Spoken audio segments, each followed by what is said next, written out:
আসসালামু আলাইকুম। আমন্ত্রণ জানাচ্ছি জাগো টিভিতে। আপনাদের সাথে আছে মমতাজ শাহিন রুম্পা। শুরুতেই জানাবো আপডেট। গাজায় হামাসের সঙ্গে ইন্দোনেশিয়ার বাহিনী সংঘর্ষ নিয়ে বিস্ফোরক প্রতিবেদন প্রকাশ করল সাউথ চায়না মর্নিং পোস্ট। উত্তর সীমান্তে নতুন বড় যুদ্ধের পদধ্বনি, দুই দিক থেকে ধাক্কা খেল ইসরায়েলি সেনাবাহিনী।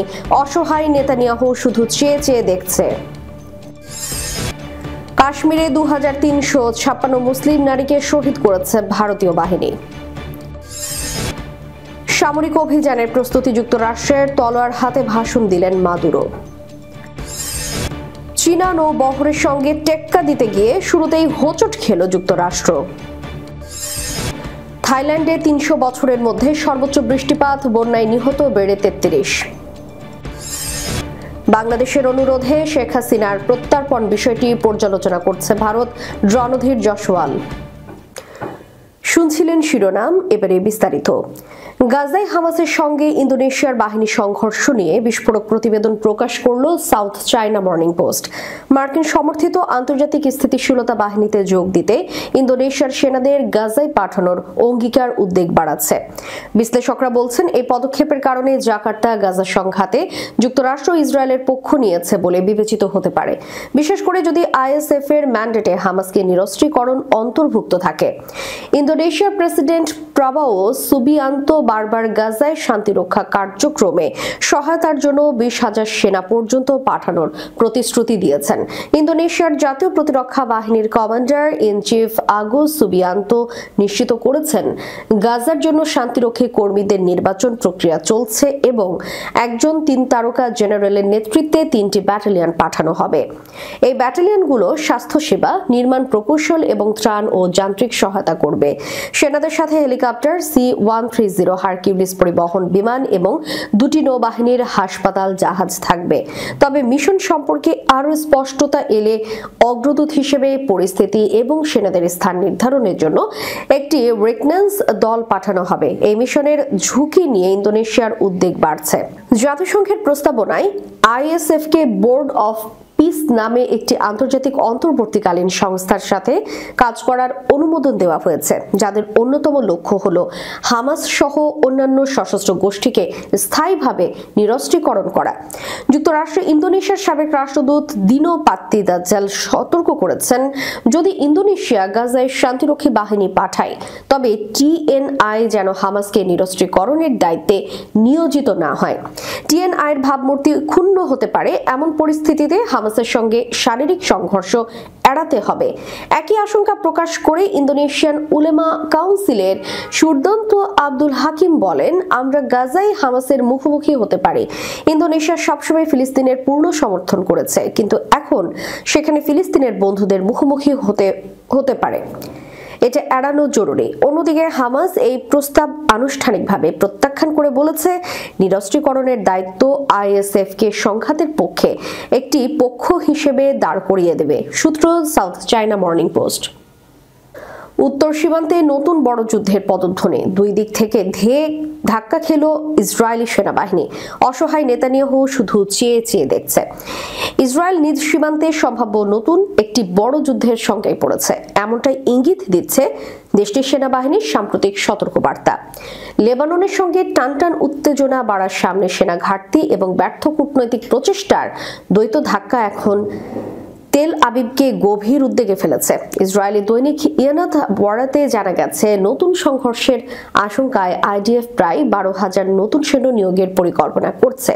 এর মধ্যে 7,000 জন হবেন যুদ্ধক্ষেত্রের জন্য প্রস্তুত কমব্যাট ট্রুপস।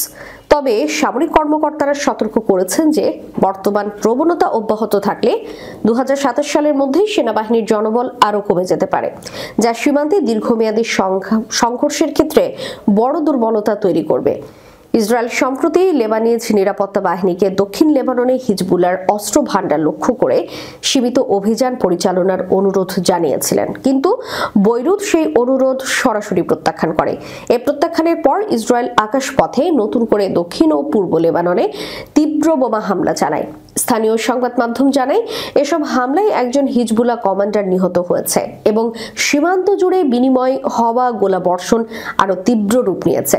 ইসরায়েলের দুই দিক থেকে চাপ, কূটনীতিতে অচলাবস্থা। পর্যবেক্ষকদের মতে ইসরায়েল বর্তমানে দুই বিপরীত চাপের মুখে। সেনা ঘাটতির সংকট, যা দীর্ঘস্থায়ী যুদ্ধ চালানোর সক্ষমতাকে দুর্বল করতে পারে। লেবানন সীমান্তে বাড়তি সামরিক উত্তেজনা, যা যে কোনো ভুল হিসেবে পূর্ণাঙ্গ যুদ্ধে রূপ নিতে পারে।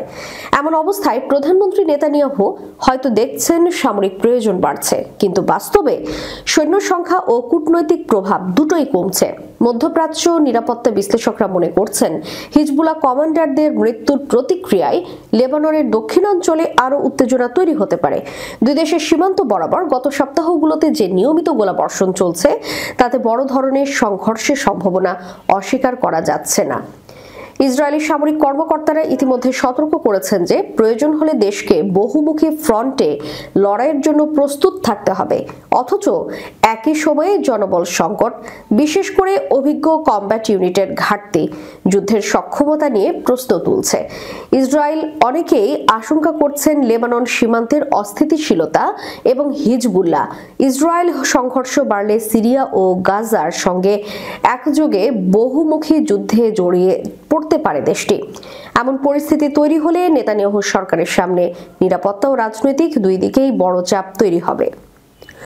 কাশ্মীরে 2356 মুসলিম নারীকে শহীদ করেছে ভারতীয় বাহিনী।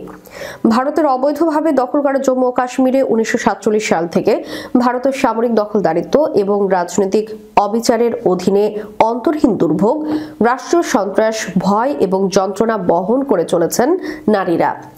আন্তর্জাতিক নারী নির্যাতন নির্মূল দিবসে প্রকাশিত এক প্রতিবেদনে এই চিত্র উঠে এসেছে।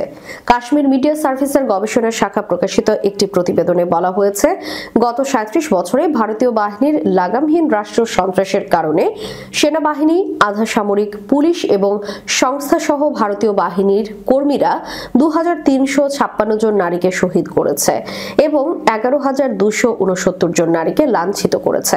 গণভোটের ন্যায্য দাবির পক্ষে কথা বলার জন্য কাশ্মীরদের কারাবন্দী করতে কঠোর আইনের অধীনে ভারতীয় বাহিনী দায় মুক্তি ভোগ করছে। প্রতিবেদনে বলা হয়েছে, কাশ্মীরি নারীরা ভয়াবহ সংঘাতের সবচেয়ে খারাপ শিকার হয়েছেন, যার ফলে 1989 সাল থেকে 22,991 জন নারী বিধবা হয়েছেন। প্রতিবেদনে উল্লেখ করা হয়েছে, ভারতীয় বাহিনী কাশ্মীরিদের জাতিসংঘের স্বীকৃত আত্মনিয়ন্ত্রণের ন্যায্য দাবি দমন করার জন্য উপত্যকায় ধর্ষণ ও নারীদের লাঞ্ছনাকে যুদ্ধের অস্ত্র হিসেবে ব্যবহার করছে। প্রতিবেদনে বলা হয়েছে, কাশ্মীরি নারীরা তাদের প্রিয়জনদের হত্যা, গ্রেপ্তার এবং জোরপূর্বক গুমের মাধ্যমে মানসিকভাবে নির্যাতিত হয়েছেন।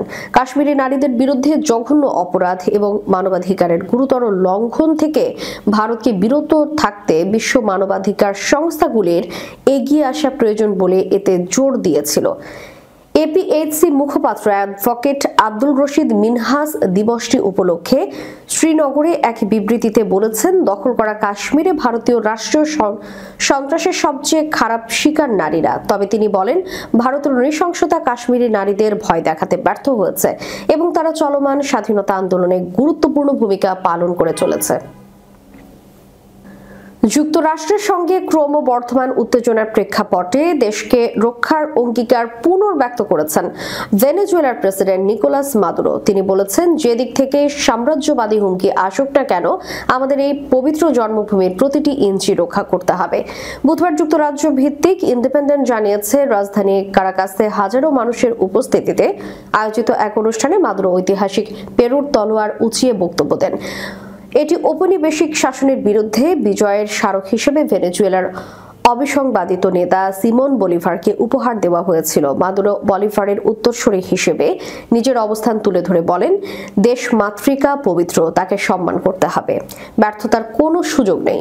সাম্প্রতিক প্রতিবেদনে বলা হয়েছে, যুক্তরাষ্ট্র ভেনেজুয়েলার ওপর প্রভাব ফেলতে পারে এমন নতুন এক দফা সামরিক অভিযান পরিচালনার প্রস্তুতি নিচ্ছে। আন্তর্জাতিক জলসীমায় যুক্তরাষ্ট্রের নতুন এই সামরিক অভিযানের খবরে উত্তেজনা আরও বেড়েছে। গত কয়েক সপ্তাহে আন্তর্জাতিক জলসীমায় যুক্তরাষ্ট্রের বাহিনী অন্তত 80 জনকে হত্যা করেছে বলে খবর পাওয়া গেছে। ওয়াশিংটনের দাবি, এই হামলাগুলো নৌপথে মাদক পাচার রোধ করার জন্য পরিচালিত হয়েছে। হামলার শিকার সন্দেহভাজন বেশ কয়েকটি নৌযান ভেনেজুয়েলা থেকেই ছেড়েছিল। মাদুরো এসব অভিযানের তীব্র নিন্দা জানিয়ে দাবি করেছে, এগুলো ভেনেজুয়েলার সার্বভৌমত্বের উপর আঘাত। দেশটির অনেকেই এই হত্যাকাণ্ডকে বিচার বহির্ভূত হত্যার উদাহরণ বলে উল্লেখ করেছেন। চীনা নৌবহরের সঙ্গে টেক্কা দিতে গিয়ে শুরুতেই হোঁচট খেল যুক্তরাষ্ট্র। মার্কিন নৌবাহিনীর দীর্ঘদিনের যুদ্ধ জাহাজ নির্মাণ কর্মসূচিতে এবার বড় ধাক্কা লেগেছে। মঙ্গলবার নৌবাহিনীর সচিব জন ফেলান আনুষ্ঠানিকভাবে কনসালটেশন শ্রেণীর ফ্রিগেট কেনার পরিকল্পনা বাতিলের ঘোষণা দিয়েছেন। একসময় এই ফ্রিগেটগুলোকে চীনের দ্রুত সম্প্রসারিত নৌবহরের সঙ্গে পাল্লা দেওয়ায় মার্কিন কৌশলগত পরিকল্পনার গুরুত্বপূর্ণ অংশ হিসেবে দেখা হতো। তবে নানা কারণে সেই অবস্থান থেকে সরে আসতে বাধ্য হল যুক্তরাষ্ট্র। ফেলান জানান, বহু বিলিয়ন ডলারের এই যুদ্ধ জাহাজ নির্মাণ কর্মসূচির বাজেটের তুলনায় কার্যকারিতা কম।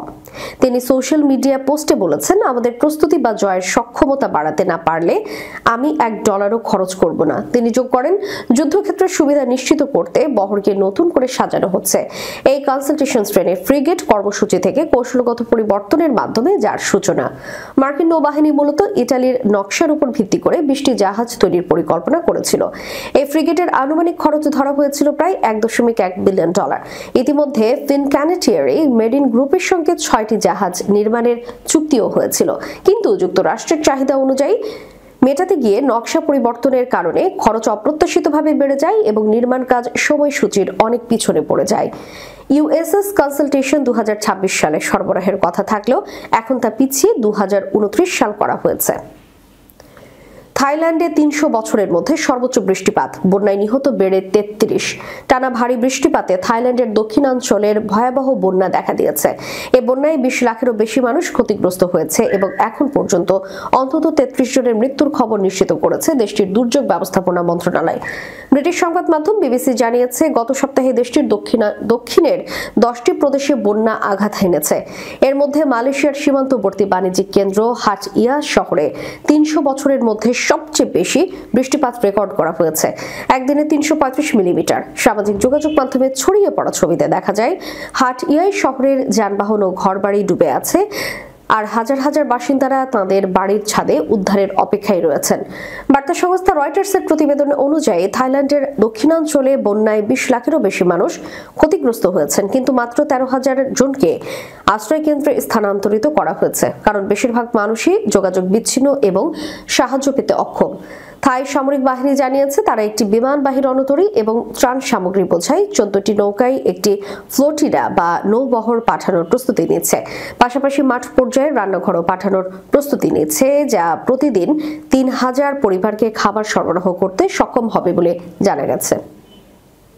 ভারত বাংলাদেশের ক্ষমতাচ্যুত প্রধানমন্ত্রী শেখ হাসিনার প্রত্যর্পণ সংক্রান্ত অনুরোধটি পর্যালোচনা করছে বলে জানিয়েছে ভারতের পররাষ্ট্র মন্ত্রণালয়।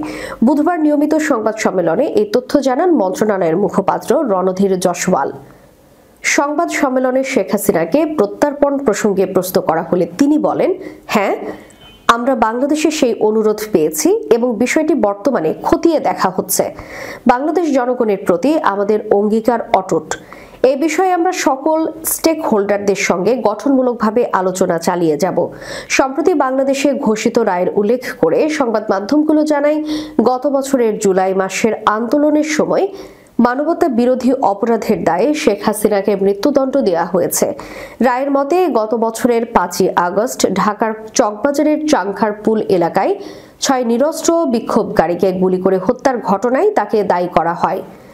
78 বছর বয়সী এই অপসারিত নেত্রী বর্তমানে ভারতে অবস্থান করছেন বলে উল্লেখ করা হয়। দর্শক, শেষ করার পূর্বে সংবাদ শিরোনামগুলো জানিয়ে দিব আরও একবার। গাজায় হামাসের সঙ্গে ইন্দোনেশিয়ার বাহিনী সংঘর্ষ নিয়ে বিস্ফোরক প্রতিবেদন প্রকাশ করল সাউথ চায়না মর্নিং পোস্ট। উত্তর সীমান্তে নতুন বড় যুদ্ধের পদধ্বনি, দুই দিক থেকে ধাক্কা খেল ইসরায়েলি সেনাবাহিনী। অসহায় নেতানিয়াহু শুধু চেয়ে চেয়ে দেখছে। কাশ্মীরে 2356 মুসলিম নারীকে শহীদ করেছে ভারতীয় বাহিনী। সামরিক অভিযানের প্রস্তুতি, যুক্তরাষ্ট্রের তলোয়ার হাতে ভাষণ দিলেন মাদুরো। চীনা নৌবহরের সঙ্গে টেক্কা দিতে গিয়ে শুরুতেই হোঁচট খেল যুক্তরাষ্ট্র। থাইল্যান্ডে 300 বছরের মধ্যে সর্বোচ্চ বৃষ্টিপাত, বন্যায় নিহত বেড়ে 33। বাংলাদেশের অনুরোধে শেখ হাসিনার প্রত্যর্পণ বিষয়টি পর্যালোচনা করছে ভারত, রণধীর জয়সওয়াল। এতক্ষণ আমাদের সাথে থাকার জন্য ধন্যবাদ। আল্লাহ হাফেজ।